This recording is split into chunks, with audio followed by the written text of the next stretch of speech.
Imagine this, you're an emperor, leading an army that's outnumbered. Across the field your enemies stand confident, 3 times stronger, certain of victory, and yet it's you who wins the battle. How, over 2,500 years ago, the mysterious Chinese strategist Sun Tzu gave the answer in The Art of War. Know your enemy and know yourself, and you will never be in danger, even in 100 battles. Today we show you 3 moments in history, a Napoleonic battle, a naval war in the Pacific, and even a modern economic clash where this single principle changed everything.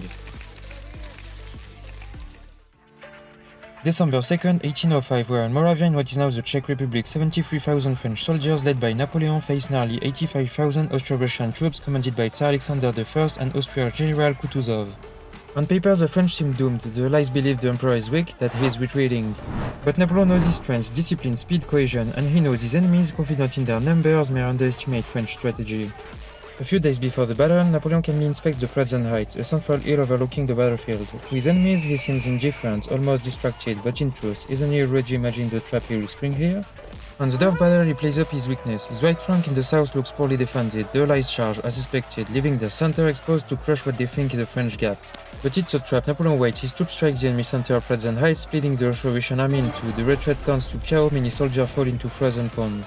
The result, nearly 46,000 Allied casualties versus about 9,000 French. Austerlitz goes down in history as Napoleon's masterpiece, proof that knowing your enemy can turn Napoleon's weakness into total victory.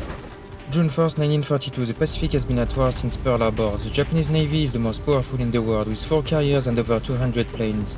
Facing them, the Americans have only 3 carriers. One of them, Yorktown, is still under repair after the last battle. On paper, Japan cannot lose.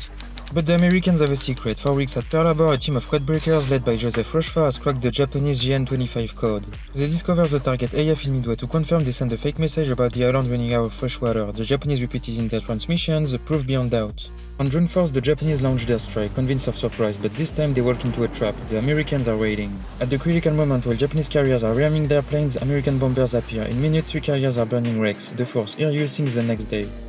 In 4 days of battle, Japan loses 4 carriers, over 250 planes and 3,000 men. The American loses the Yorktown but wins a decisive victory. Midway becomes the turning point of the Pacific War. Japanese supremacy is broken, not by sheer force but because the Americans already know their enemy's plans. But Sun Tzu's principle doesn't apply only to battlefields, it works in business too. In the early 2000s, Microsoft ruled the world of computing. Windows ran on over 90% of all computers. Apple by comparison looked small, almost irrelevant. But Apple knew its strengths: elegant design, simplicity, innovation. It also knew Microsoft's weaknesses: bulky software, complexity, and little appeal to everyday users. Apple struck first with the iPod in 2001 and the iTunes Store in 2003. Simple, beautiful, connected products. Then in 2007, Steve Jobs unveiled the iPhone, not just a phone but a pocket-sized touch-control computer. While Microsoft clung to PCs and pushed an inspired Windows Mobile, Apple changed everything. Within a few years, it became the most valuable company in the world. Just like on the battlefield, Apple didn't win by copying its rival, but by knowing it better than it knew itself.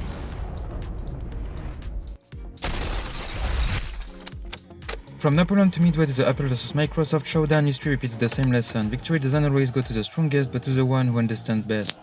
Sun Tzu was right, know your enemy and yourself, and you've already won half the battle. And this isn't just about generals or emperor. Today's sales team and CEOs use the same principle, the famous SWOT analysis: strengths, weaknesses, opportunities, threats. In other words, know yourself, know your competitor.